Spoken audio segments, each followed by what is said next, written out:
Hello everyone, Nick here, Elizabeth Davenport, and I'm joined by my colleague Carol. Hello Carol. Hi Nick. And we're talking all things rental again, which hopefully you're enjoying these little bits of information that we're doing. Obviously the letting world is always changing, and today, probably more so than some of the other episodes we've done, there's quite a lot to talk about with the Renters Reform Bill. That's right, isn't it, Carol? Yeah.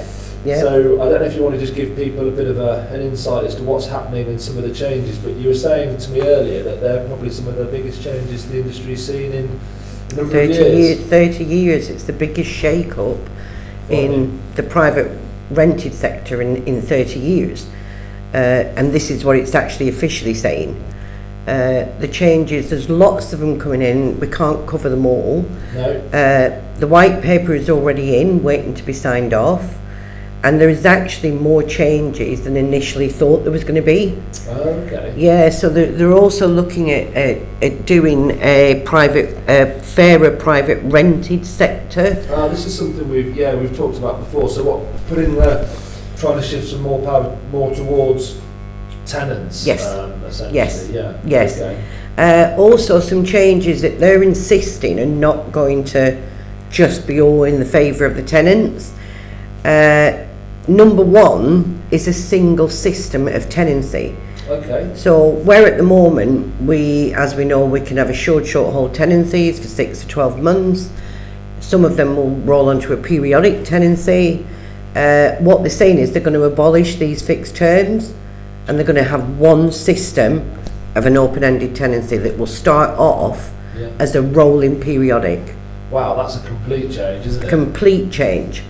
It's apparently to make it more fairer for tenants, but to also make it more fairer for landlords, because landlords can get stuck if they've done a 6 or a 12-month tenancy and that tenancy is not working. I think quite a few of our viewers, probably landlords who will be watching this, and glad to hear that somebody's thinking about the landlord then. Yeah, and they are. A bit the other way sometimes. Yeah, and I'm sure it does, and it does to be. But when you actually look at it a bit further and see that they are trying to do it where there's benefits for both. Yeah. I'm not suggesting the benefits are going to be as favourable for the landlords as they are for the tenants, but they are trying and looking. So that is going to be a big one, and what they're saying is if and when, which is more when, that comes in, there's going to be a 6-month warning, and it's going to start off as it did with the electrical certificates, where it will be all new tenancies. Well, that was going to be my first question. Yes. I think a lot of the people watching would be, oh goodness, how does that affect my rental property with my existing contract? So they're going to phase it in with all new tenancies. Yes. Yeah. There'll be phase 1, phase 2, as there was with the electrical certificates. Right. So it's going to hopefully be a gradual thing. Yeah, and it's going to be exactly as it is with the EPCs, although they're saying they want them all done by October, but they're going to allow time. Okay. That's a different subject.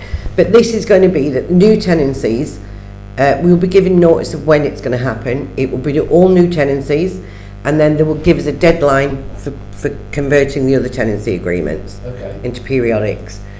I don't think it's such a bad thing totally for landlords. They're going to have more freedom to be able to serve notice. Oh, so that was what I was going to say. Do we know enough about what potentially notice periods would look like yet, or is that all still to be announced? No, I think it's all still to be announced. I think there's going to be lots of tweaks. I'm assuming there's going to be some exceptions, not necessarily in rolling the contracts, but in the notice periods. But as it stands at the minute, that takes us on to the next big change, the abolishing of the Section 21s, which is the no reason notice for possession. Yeah, so if you just explain, I mean, I'm sure a lot of people will understand what a Section 21 notice is, but for those who don't, what does that mean in its current state?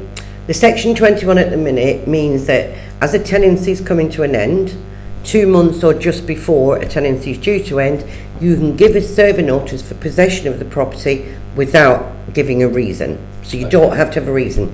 You're therefore notifying the tenant that I will not be renewing the contract and I want the property back. And the tenant goes, why are you doing that?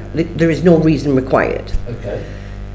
You then, when they abolish that, you're not going to be able to do that. It's not going to be there. But what they're saying is that they're going to make the Section 8 stronger for the landlord to have a reason to get his property back. Right, so I'm thinking this is maybe more along the lines of commercial, isn't it? Because with commercial properties, I don't think you can just give notice without either taking possession yourself, or there's a series of reasons that you can't just evict a commercial tenant. So absolutely. It sounds like they're going more towards in line with that idea. It's going to be very similar in that when you want to use the Section 8, you're going to have a valid reason or reasons for doing that. Yeah. Reasons such as breach of the contract, antisocial behaviour, domestic violence in a home, rent arrears, what the length of rent arrears is going to be, or how long they're going to make your Section 8 valid. Because at the minute you can apply for 7 or 14 days possession if it's a Section 8, which is a breach of the contract or rent arrears.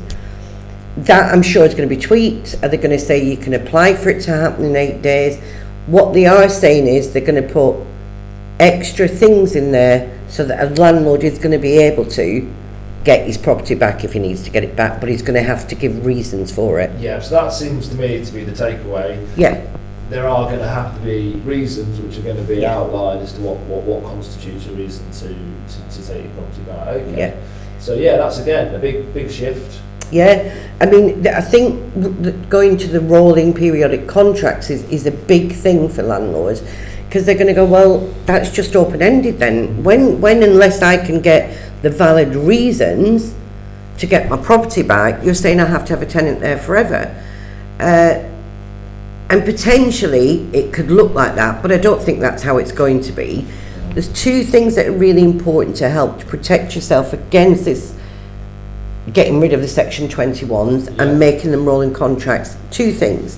One is have a knowledgeable, good agent who knows what they're doing, who keeps on top of these things, make sure the contracts are watertight and saying what they need to say, ensuring that, all the breach of contract, everything is covered in there, so that is part of being able to serve a Section 8 when it comes in.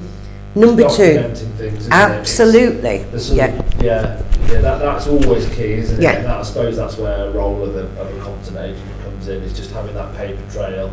The audit trail, you need that audit trail, which is why when I or any of my colleagues are communicating with the tenants, or landlords for that matter, let's have the telephone conversation, because we want to be talking to the people, but just make sure you summarise it with an email. So you have got that acknowledgement from a landlord, or you've got an acceptance from a tenant that, they accept this, or that way, and they've got it in writing from you if you're agreeing to something for them, so it's a two-way street. And number two, that I think is becoming more and more important for landlords, not as more important as agents that know what they're doing, but is look at getting your legal protection and rent guarantee insurance. There's lots of places, including through your agent, where you can get it offered, you're covered if these changes from Section 21 come in, which I honestly think they're going to come in, probably early next year as well. Right, yeah. Look at getting yourself, it's an insurance policy, it's like getting your buildings insurance. It's, they're not great, big, expensive policies, but they offer a lot of protection for you. Really important. Really important. But your agent is, you've got to be looking at your agents as well, making sure that they're keeping you up to date with things, or at least they're keeping up to date, even if they're not keeping you up to date, because that's what you're paying your agents for. Yeah, absolutely. No, that all sounds good. And is there anything else on the horizon that you think? Yeah, there's quite a few other things coming up as well, all within this white paper, this renters reform. They've not quite clarified exactly what they are, but I think sometimes, if we can just cover one or two of the things that we think are definitely going to happen, you're not going to be able to discriminate against people having pets or children. Yeah, that was the one, as a dog lover myself and dog owner, that is something that I've wondered how that's going to work. Because, we know, don't we, ourselves, through our own experiences, lots of people who own pets themselves, Yeah. who class themselves as dog lovers, stipulate on their rental properties no pets. Yeah, you're not going to be able to do that going forward. Yeah. That's another one that's definitely going to come in. There are going to be exceptions to that, obviously, because some purpose-built flats, you know, like blocks and things, Yeah, it's the yeah. management company that doesn't allow them. You know, because maybe the pet's got no room to go out and walk, like it instead of being a house where they can go in the garden. Retirement places. Retirement places. There's going to be they're going to put exceptions in. What those exceptions are again, we'll not know till the week before or a month before. But I definitely believe that's going to come in, and also they're going to be really getting stricter on discrimination against benefit claim tenants on benefits of any description. Excuse me, at the minute we don't do that, you can't do it. You know, all applications to us are looked on an individual basis, but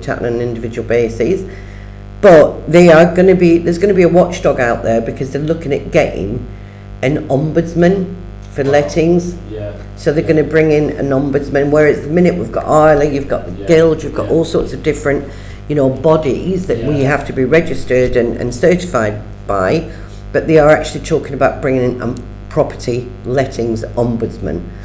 Yeah, So well, I think that's, I mean, again, as you say, Carol, I think a lot of decent agents, ourselves included, I mean, do treat people as individuals and look at it and individual applications, but yeah, it's interesting that they're actually stipulating that in the white paper, which would infer that people are being discriminated against. Yes, so, they're bringing it in for a reason, Nick. It's not being brought in because they've just thought they'd chuck it in. No.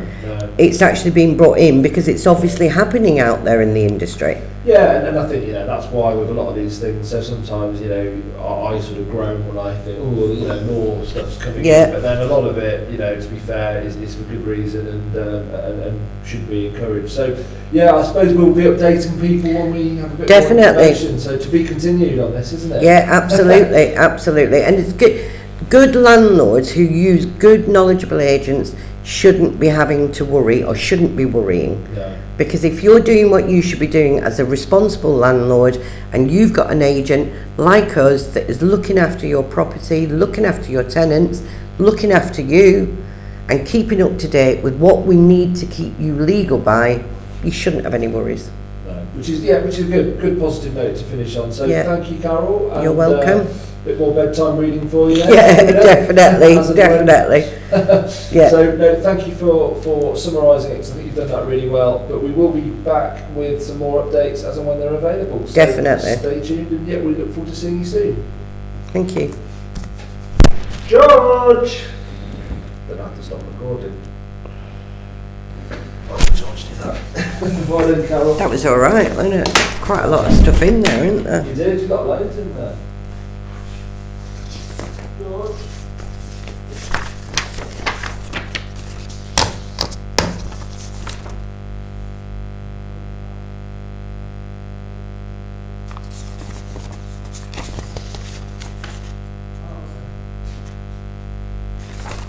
Okay.